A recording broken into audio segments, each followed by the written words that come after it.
Hey guys, welcome back to We Met at Acme. I'm so excited to be here with Topaz. He is the writer of 12 Questions for Love and the founder of The Skin Deep and the And Experience. And he's here sitting with me right now. Thanks for having me. Thanks for being here. Love your energy. Thank you. Just putting that out there. Good energy. You can just tell. Thanks. My first question for you is, what's your favorite romantic gesture? Oh, thank you. That's good. Can you just define gesture? Like, do you just like in a relationship or a flirtation, dating? Or So this is for someone to do to you that, let's say, you're in a relationship with, or that's courting you, or something that would really, sweep you off your feet or just keep you, happy. Well, the first thing that comes to mind is like holding me in their gaze, like being present and really in the the black onyx of the eyes, dropping into that space. Mm-hmm. Not just looking in the eye, but dropping into the center and like breathing in that spot. And like when my wife does that, she's really good at it. So that's a really positive. And then like back when I was single or dating, like I would do that. And that's actually where a lot is communicated, right? It's in the black onyx of the eye when the two connect. And so that to me is a beautiful romantic gesture. But you have to be very secure with yourself to have that gaze situation, Right. Especially in early stages of dating. Like Totally. If a guy did that to me early on, I would be like, this guy's gonna murder me. Well, but depends, I bet. Sometimes it depends on how they hold themselves and what's going on inside, right? Yeah. Because there's a lot that, like sometimes there's that thing of just looking in the black onyx and speaking through your heart or your presence, and there's a lot that's communicated there. And I think that's something that people want to feel is presence. I think especially maybe if you do have like feminine, masculine energy, the feminine energy. But No, that would be my... I like it. That's unique. We've never gotten that before. Really? On here. Yeah. Yeah. That would be... That's like a... And if you think about it too, is when you watch people in environments, dating or relationship or whatever, like at dinner, or how often do we really look at each other? Especially now with the phones, and like we almost avoid eye contact. In some cultures, they intentionally avoid eye contact, but I think in Western culture, there's a lot that we can do in that space. Yeah, no, definitely. Definitely.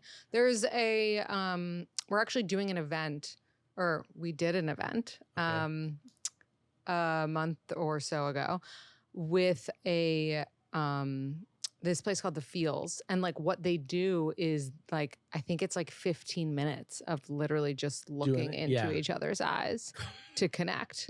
And it's a commitment for sure. It's intense. And it feels like forever, right? Yes. I mean, I would say that if you're listening to this right now, I assign you to look into someone's eyes for 15 minutes.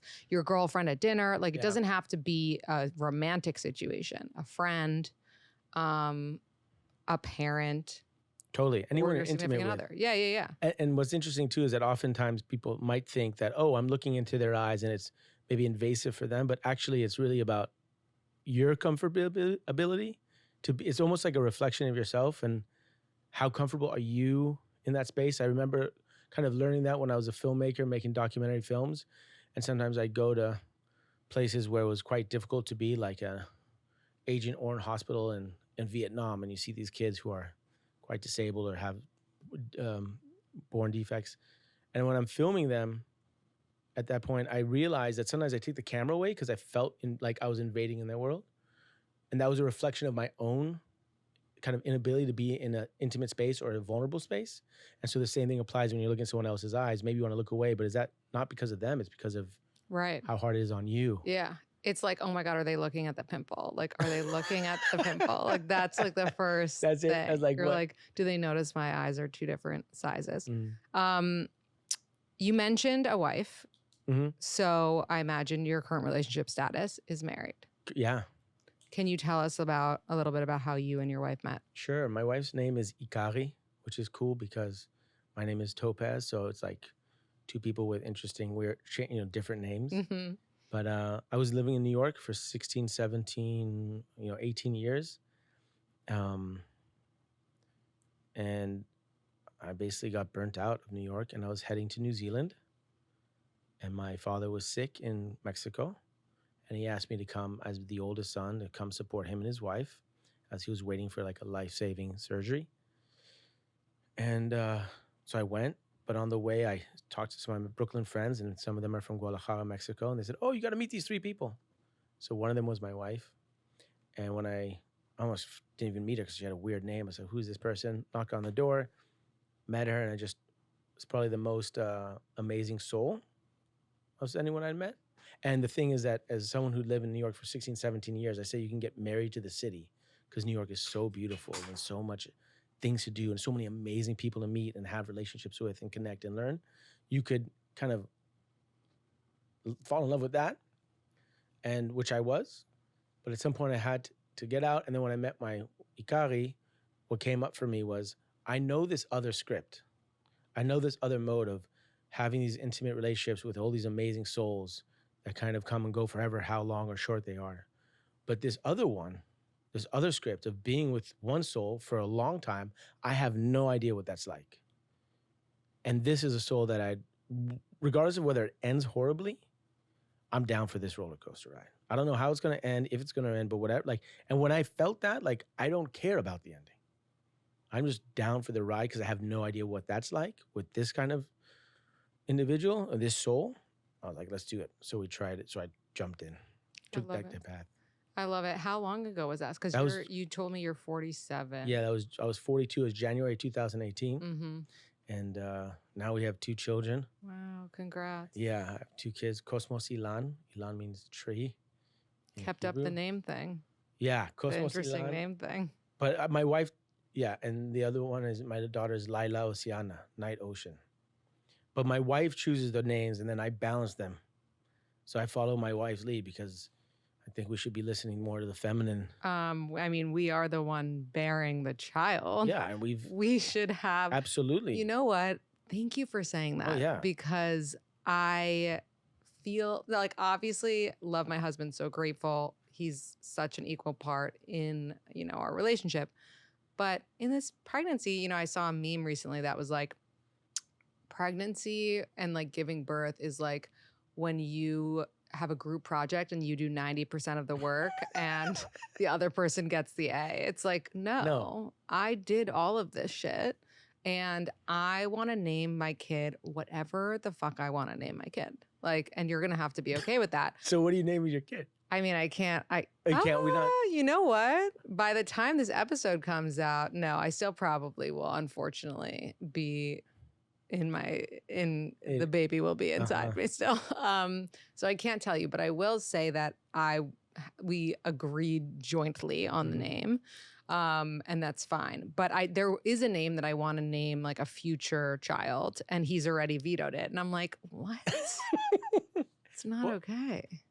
My feeling was just that we've had a history of masculine energy dominating, and look where it got us. And look at what feminine energy does and can do. And like, I just feel like I should be in service of that.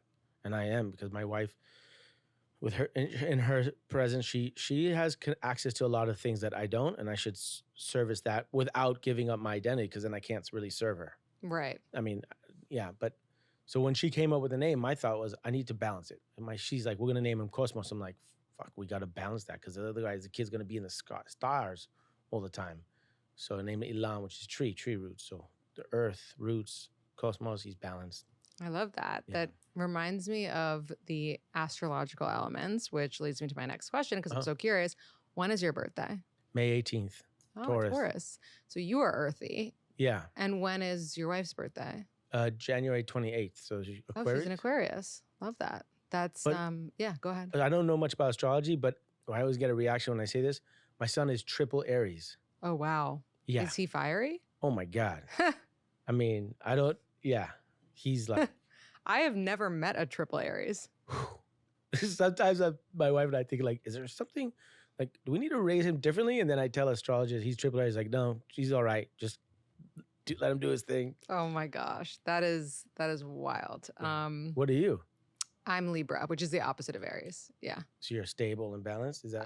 Well, the rest of my chart is like Virgo and Capricorn, so I'm kind of neurotic. But I like to try to be stable sometimes. So going back to kind of your background, like for our listeners who don't know you, what is the Skin Deep, and how did you decide to start this? How did you kind of become this like spiritual person in general who feels like going deeper than the average human? Okay.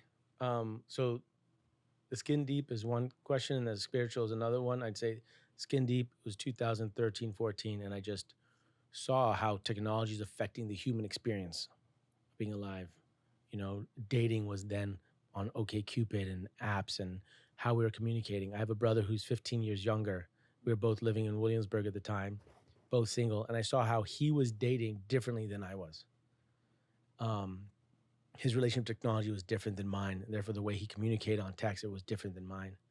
And I saw, wow, this is really interesting. Like, we should explore like, what does it mean to be human and the way we relate with one another in lieu of this incredible technology that everyone's using, and how we're so good at adapting to change as humans that we quickly forget how it used to be. You know, now people don't even talk on the phone. They just leave voice messages for each other or text. And, you know, it used to be like dialing a phone number and waiting, or sending a letter and writing in the mail and waiting 3 weeks for a response. Things are changing so fast. The way we're relating to each other is changing so fast. And I wanted to create a media brand, an experienced studio, really, that explored that. That's how and our most successful one is The And, which is about, the and is about the space between, because a relationship is not you or I, us or them, it's you and I, us and them. It's the and that connects us, the and that's the space between. So we created this project, it's on YouTube, TikTok, and all that, where we video interviews between people in a relationship, father, sons, ex-lovers, couples, polyam, every type of relationship, where they're asking each other questions. And they're not just regular boring questions, by the way, for anyone who hasn't watched these videos.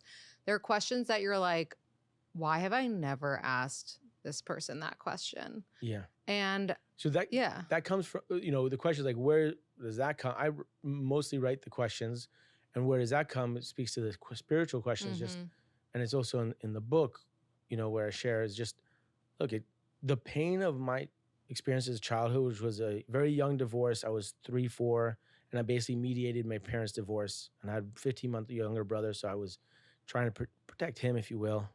I didn't do a great job at that, but I was mediating this divorce, and I think that with two people who did not know how to be intimate per se, and so I think that created this pain in me, this desire to find intimacy and have intimacy. And that over many years has then evolved into this project, which is basically an exploration of intimacy between humans through conversation.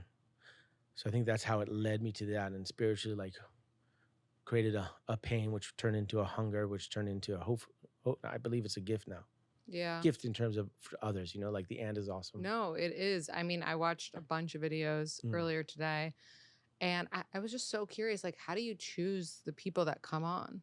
We don't really choose too many. I mean, we kind of, well, in the beginning, we took whoever showed up, and the truth, whoever were courageous enough to be vulnerable in our space. Vulnerable meaning you don't have to be vulnerable, but courageous enough to step into a space where you are posed with these questions, and then you decide whether to answer them or not. I mean, that is a vulnerable position to be in.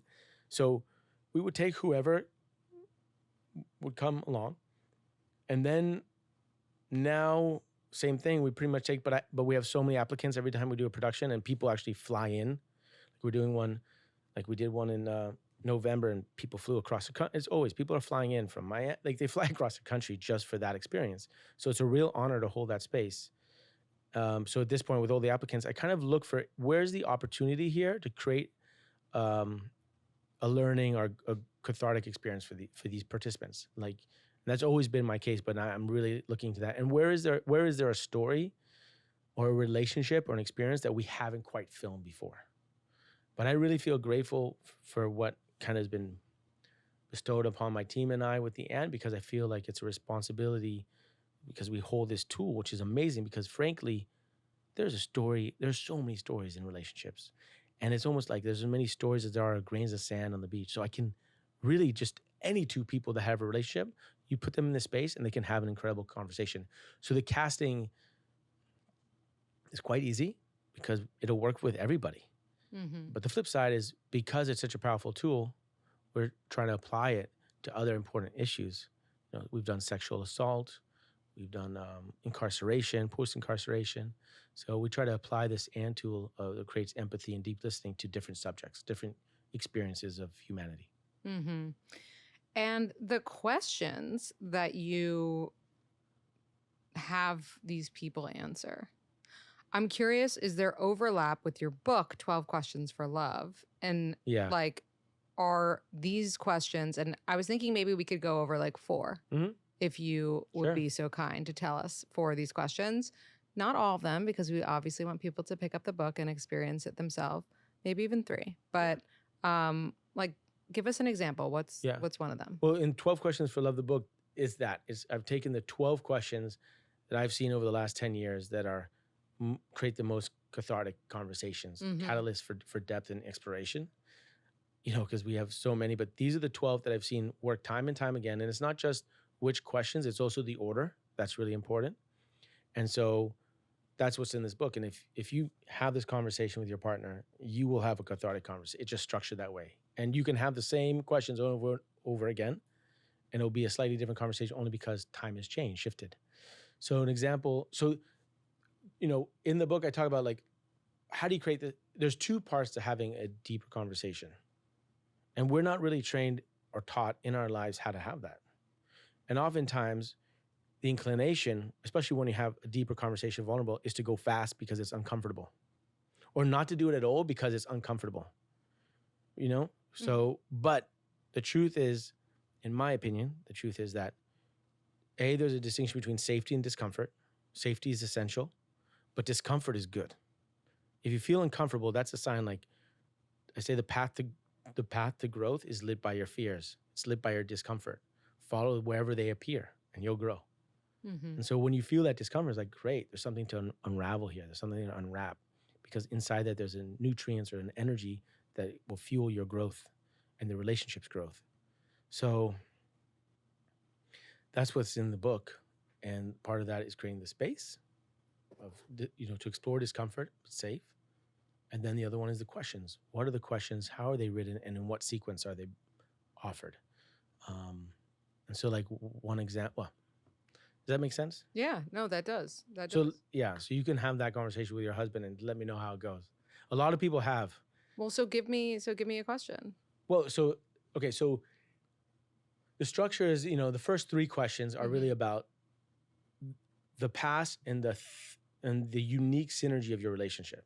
So that because we're building this experience of this conversation, and the fundamental basis, architecture has to be strong. It has to remind you of your love. It has to be of what began.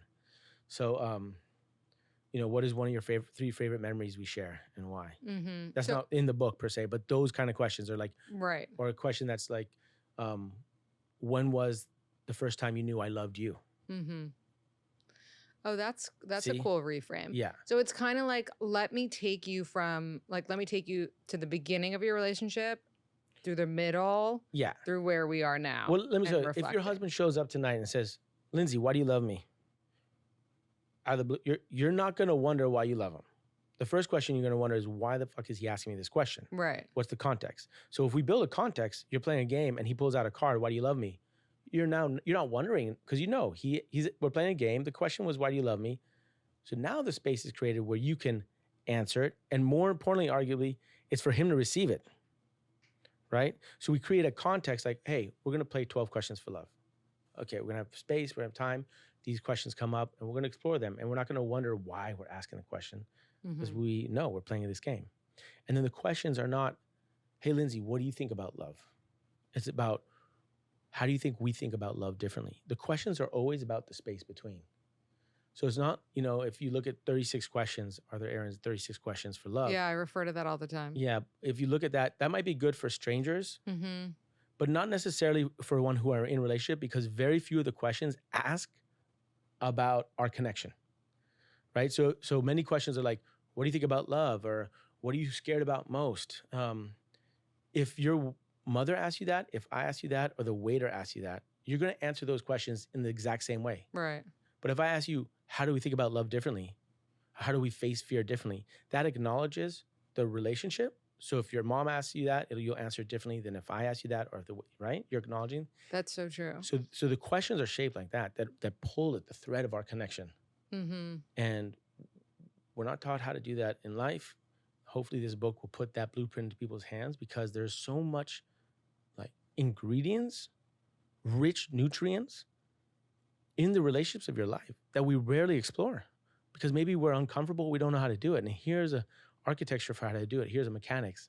And it's the space and it's the question. So first structure is like going back in the past, and how do you build so you have trust? Oh yeah, we have that thing, that spark. Okay, now let's start second 3 questions about conflict. So the first one would be, what are you hesitant to ask me and why? What are you hesitant to ask me and why?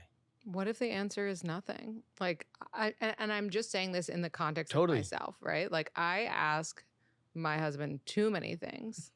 So like, what if that's... For me, that's great. Yeah, But yeah. you know, so when you ask the question, it's not so important the answer. What's Mhm. important is the emotional experience both participants are having in facing that answer. Because maybe, okay, your husband asks you that, and you think, he might go off, or your partner might go off and say, oh, it might be this, it might be that, it might be this. And then you say nothing. Like, oh, nothing? So it's not these 3 other things? Mhm. They're still having the conversation. There's still that exploration. You know what I'm saying? Yeah. So it's okay if there's nothing. And like, we're having exploration, we're having fun, and you always find something. Mm-hmm. I mean, or you won't. Or even the fact that there's nothing, that's a discovery, Right. right? Well, actually, like now that I'm thinking about it, I'm like, I could probably come up with something that I've never asked him. I feel like you'll like this. The other day on Instagram, I had asked a poll question, which we do a lot. Mm. And I said, is there anything that's off limits for you and your significant other to talk about? Mm. And a surprising amount of yeses. And so everyone was like, find out what's off limits. So I did like an open-ended question box, and I was like, tell me what's off limits with you and your partner. And Yeah. most of the answers, I was like, totally get that. Like, one of them was like describing their ex's like genitals. I'm like, that's fine. You don't have to talk about that. But to each other. To each other. Yeah, okay, yeah.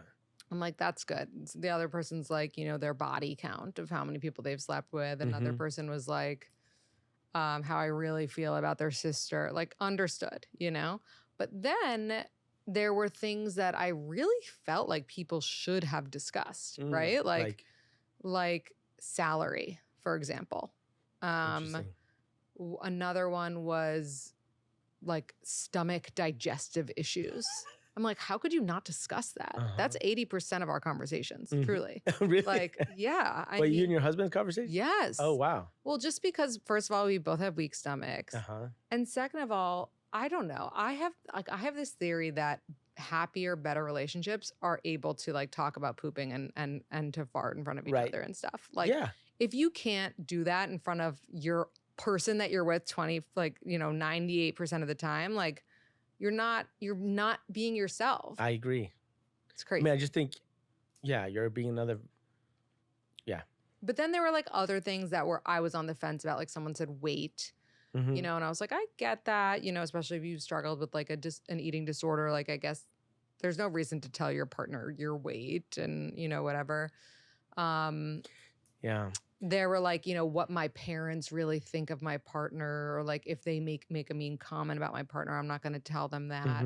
Mhm. Yeah, I mean, I don't know. What do you think is off limits for you and your wife? Well, what comes up for me from what you just said, what hits me is the idea that I think everyone can not talk about what they want and talk about and have off limits or not and boundaries. I have no judgment about what they talk about or not. In my opinion, what's better or not. What I do think is helpful is just being aware and conscientious of those areas, right? And not kind of doing it blindly, and because then it becomes a minefield, and you know not to go there. Do I go there or not? And if you're like, okay, we don't talk about these things, I'm aware, I don't want to talk about it, and that's how it is. But sometimes I think it's just good that a relationship is aware of where are their blind spots, where are the spaces they don't go, and if they're okay with it, they're okay with it. For me, my wife and I, we don't have anywhere we don't go. Of course, some conversations are more vulnerable than others and more uncomfortable to have, but yeah, fortunately with me and my wife, I don't feel, but I have felt that, before, back when I was single, I would never go to the bathroom. I had that thing of like, I don't want to hear who I'm dating Yeah. hear me in the bathroom. Yeah. I would have that discomfort and vulnerability, like, so that was kind of like but I don't have that. Yeah, right? yeah, of course. But But yeah. like, so if you feel like everything's out in the open with your wife, like, do you know? And of Well, course, everything's in the open, but not everything is comfortable, right? There's certain Right, things I right, don't right. want to talk about that are discomfortable, but obviously we talk about it. But like, for example, and you Yeah. don't have to answer this if you don't Sure. want to, but like so like how many people your wife slept with before you, and I haven't asked her. right, So I guess it's not that it's off limits. It's like, I'm not interested. right, I don't want, but I mean, I think I'm friends with 2 or 3 of her ex-boyfriends. right. But it's like, so I guess there's a difference between something that's off limits versus something you're not interested in knowing. I feel like Yeah. that's a distinction. And I don't think she's interested in knowing mine. And I would tell her if she asked, but I don't think, maybe because we met in such older age. I met her at 42 and she was late 30s. So at that point, you're much more mature. It's like, who really cares about the body count? Yeah. No. I mean, I don't care Yeah. how many people my husband has slept with, but I, would love to know about his past in that Right. way. Whereas he doesn't want to know about mine. He doesn't want to know, right? Because Which it's different, right? For I him, just maybe? feel like it's sometimes men are like, they like to act as if like they met you when you were born, right? like that morning, and like you had no You're the experience first one, before only that. one. Yeah, exactly. Like Yeah. touch for the very first time. It makes, yeah. Well, one of our questions we have is the dating deck, for instance, is what is something your ex-partner would warn me about dating you? Or another one is, how has your last relationship shaped you for this one? Because that's an interesting question. Yeah, Like, yeah. what have your previous lovers and partners, and how have they shaped you for the relationship that we're in? Mm-hmm. What patterns are you still regurgitating from those that are here? Mm-hmm.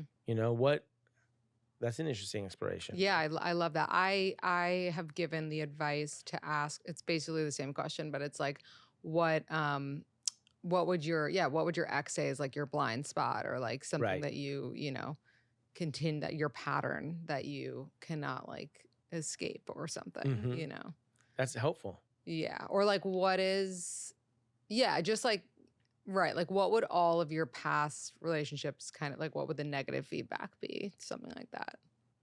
And I think it's actually good to put yourself in that position, Yeah. to put yourself in other shoes and reflect back. Yeah, but it's hard to really know, right? Like, oh yeah, who knows? No, like you didn't tell your exes what the real, problem was, probably. Like you might have said like a little bit of, so Yeah. I never really fully know the answer to, because it's also different with every relationship. Because I'm like, well, that one definitely just thought that like I was, a bitch or whatever. And then this other one definitely, thought that I was too controlling. Like it could be different every time. But like for me, it's not as important what they really think. Mm-hmm. The fact that that's what I think. So because ultimately is, what's my growth? How am I going to change from that learning experience? So if I think they thought I was an asshole, then I should deal with that. Right. Even though they might say, no, you're the most amazing person. Yeah. But like, no, there's something I think I did that was like an asshole. So how do I make sure I don't do that in the future? Right. How do I, regardless of what they may think, because you won't, vice versa, you might think, wow, she loves me. She can't stop thinking about me and she's wonderful. And you ask her and she's like, no, he's an asshole. Right. You don't know, but how does it affect me? And more importantly, how does it change me so that I can be a more whole person, present person in the present relationship I'm in? Right. No, it's funny because it's like, then at the same time, what your ex thinks about you might not be the same thing that your current partner thinks about you. Meaning like, right. We'll explore the bitch comment. Like I had an ex who like accused me of being a robot when it came to like emotions and stuff. Okay. But I swear to you, if I called my husband right now and I was like, do you think I'm a robot when it comes to emotions? He'd be like, absolutely not. So it's weird. Were you a robot with that previous partner, you think? A little bit. So was it the alchemy with your present husband that makes you more emotional? I think so, yeah. Right? Because my partner is a water sign. You know, I'm into astrology. Uh-huh. And he's very in touch with his emotions. Uh-huh. So I'm able to bring mine out Uh-huh. because of him. Interesting. So yeah, he creates, so there's an alchemy there. You are different with different people, no? Mm-hmm. Totally, we are. And that's why, like, I get so frustrated when, you know, when people write in and they're like, I just don't understand. Like, he told me, you know, it was never going to work. And now he's immediately in this new relationship and it works. And it's like, that has literally nothing to do with you. Right. Like, it was truly the connection that they had. And it sucks, but. I have a wacky theory. Tell me. Okay, it's a wacky theory. So pass the joint. I mean, I don't think it's wacky, but it might sound wacky. And Okay. what it is that, and I'm not even sure if it's true, but it's something that that I kind of ruminate on, which is that every relationship you're in, you're actually in relationship with this other energy, and that other energy is like has different costumes, but it's always that same energy, and it's costumes being different people. Like this is a lawyer, that's a banker, dancer, artist, that's whatever, different people. But if you look in the black of the eyes, it's like you're engaging. The question is, how are you engaging with that energy? And each costume, each person that you engage with is just another practice of engagement with that other energy. But it's the same energy? Pretty much. It's like the oneness. You know, it's like the oneness behind the black of the eye and the onyx. And I'm just saying, like, it's like, I just had this experience where I look in the black eye, and then a few partners I had, and then I look in the black eye of my wife. I'm talking about the onyx, not the eyes of the pupil, but like the black. And I'm like, oh, I've been dancing with this energy all along. But now the previous dances I've had perfected my dance, brought me more present, taught me how to lean into discomfort, taught me how to communicate, how to process my emotions. So now when I land with this costume and this kind of story, I'm able to engage in such a high level that I'm really invested in it. Interesting. You know, it's just a thought. It's Yeah, like a no. thought. It's like everyone looks like, oh, this didn't work out with her, didn't work. There's actually a connection between all your partners.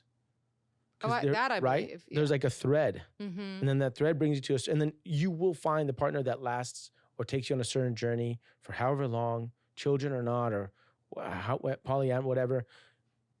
The question is not how long it lasts, not what you do. Is like, how engaged are you in that relationship? How much are you really bringing yourself to it? How much are you giving of yourself? How much are you reflecting of the other? How much are you really playing in that game, in that dance? You know? Yeah, I agree with that. My only caveat to that Please. would be I do see the thread for sure. I've always thought, and this is maybe maybe too optimistically, but I feel like my partner, my husband, is like the kind of culmination of like all of the good qualities that each of those costumes had in one person. Beautiful. But I'm like, is that so? Or if your theory is true, are all those qualities in me and being reflected onto him because it, Right. like this is like Probably both. I don't know. It's weird. Yeah. It's weird. Okay. Wow. I think ultimately just don't take these relationships for granted. Even if they end, what did you learn from them? Right. What was a hidden gift? Like one question that we ask is, how do our fights make us better? Mm-hmm. What is our biggest challenge and what is it teaching us? Why are you in my life? Why am I in your life? You know, that's what's important, is that we're passing these souls and we're engaging with these different souls in the context of our life. And I made a film once around the world, and one of the scenes was in Hiroshima, and there was this 86-year-old man who was talking to two American girls in the film documentary, and he told them, and he said, think about it. In your life, there's a Hiroshima survivor. You can see his face is scarred and everything. He goes, in your life, you're probably going to meet only 1,000 people, like really meet and talk to maybe 1,000 people. In your whole life, you're going to have a real conversation and a real relationship, short or not, but only 1,000 people. How are you showing up for those 1,000 people? What are you learning from them? What are you sharing with them? How are you inspiring them? What are you reflecting for them? How are you engaging with them? How are you showing up? Because there's only 1,000. It's a lot of people, though. It's a lot of people. It sounds, but I mean, over the course of 80 years, it's actually right. It's not. No, it's true. It's true. Well, speaking of fights, one thing that I saw in one of your videos, that it was actually you on camera, reframing a question, which I really liked, which was, instead of saying to your partner, why do we fight so much? You said, don't say that. Say, what do you think we're learning from our fights? And that was really interesting to hear because Yeah. I have a friend who is a new parent, Yeah. and her partner have kind of stopped connecting post kids. Mm, And I was Yeah. actually going to send that to her and be like, this is what you should ask, mm, your husband. mhm. What is your advice as someone who has had kids and continued to connect with their partner after? How did you like get that connection back, or was it ever gone? So how do you ride the waves of change with these new souls, these children? And Yeah. then how does it, As a I'm still friend of, writing that out. I mean, yeah, last week I yeah. told my wife, like we have a 3.5-year-old and a 9-month-old, and I told my wife we're like both exhausted, barely sleeping at night, and I'm like, the barbarians have overrun us. We've been overrun by the barbarians because we're both exhausted, and I always say like you have to respect the date night. We have to do the date night, Mm-hmm. but we haven't had a chance to do the date night, and I think that's really key. You need the date night. You need that time together. But the date night is kind of just like you two sitting across from each other having forced conversation. Right. That's why like the questions that the skin deep that we sell are so helpful. Right. Like lubrication to open up the space. Right. Or, 12 questions of love. Like have this experience on date night, and I guarantee you these 12 questions are gonna change your Right. relationship. Like you forever. have to take the date night and make it Make it something something. valuable. Like Yeah. sitting across the table from each other on date night, if you already kind of resent each other to begin with, is not going to be good for your relationship. Unless you ask the good questions. Unless you ask good questions, which when it- is rare unless you have your book, obviously. Right. Or the games. Or yeah. the game. But I feel like we should be taking these date nights and we should be doing something that scares us or doing something that's active. Like go Right. fucking rock climbing with your partner. Exactly. I agree. Yeah. I agree. Take that time. I think I agree with that 100%. And for me, I find that every time I have, so I love the products, but I don't always like playing the game I don't like always playing the game because it's, I'm going to play the game. I'm going to be honest. I'm going to be direct. And sometimes, especially with friends or something, family, like it can be rather like intense, but that's just because of who I am, not because of how the game is, but because who I am. But I do find that every time that there's this tension with my wife and the tension where you're like, I don't want to fucking talk. Like if I talk, I'm going to be saying some mean shit right now. That's when I grab, and my wife loves the game, by the way. That's when I grab a deck, the healing deck or long-term couples. I pull that out because it creates a space. Like there's no agenda. Not someone who's asking the question. It's random, right? I guarantee if you take the self deck, it might ask you a question that's like the question right now that you're thinking about. You're like, and that's what usually happens. So I use that as a tool. It's like when I feel that tension with my wife where I don't want to have the conversation, that's exactly when I try to create the space and pull out the game. Right. Because I know that if you don't address it, it's going to fester. It's going to kind of get like the scar tissue that's harder. And that only means that something bigger is going to have to hit you so that you have to deal with it. Right. And I'd rather stretch now versus like tear my hamstring later. Right. In terms of the relationship, So right? true. Okay, wait, now pick a card because I just want to see because now you said that and I'm too curious. This deck is actually one of my favorites. It's about yourself. This is the self one. Okay. All the So others you could do it alone. You do it alone, and you actually do it around a question that you're wondering about, and then you just pull these out. Here, Just pick a card, any card. you pick a card, Oh, okay. and then it would be like in relation to that, you'd answer it. Mm-hmm. Did I send you one to your husband and you? Didn't I send you guys a deck or two? I didn't get it yet, but Really? maybe I have to check. What do I love about my current reality / situation? Ooh. I mean, I love that I'm creating life. I think it's so fucking crazy and it's something I wanted so badly. Really? Yeah. Yeah. So that's my it. answer. Okay. That's so cool. I love it. Topaz, this was so much fun. I feel like I learned so much. Can you leave us with a quote or piece of advice? Maybe something from the book Sure. or maybe something just that. I think the biggest thing I've learned is stop looking for answers. I think we're so trained to find answers and we're thinking about answers. And in regards to your friend who's married and the question about the relationship with kids, and it's like we're always looking for the answer, but we don't focus enough on the question. Stop looking for answers. focus everything on creating better questions. That's the key. Yeah. And once you find a question that's really worthwhile answering, the answer is obvious. But we have to be really conscientious of, we wake up in the morning, oh, fuck, I got to do that. We don't realize that before I said, fuck, I got to do that, there was a question. What do you got to do today? Well, don't wake up with that question. Wake up with, what can I create today that I could not any other day? Ooh, okay. What questions are you asking yourself? Be really conscientious of that. And whenever you're focused on, and you find yourself trouble, like, I just don't know, what should I do next in my work? Or where should we move to? Or should I break up or not? Stop. Don't focus on the answer. Change the question. Come up with 30 different questions and then choose the one that inspires you, that creates the most agency. And there's 3 parts to a question. How do you feel in it? A time frame, and how does it affect others?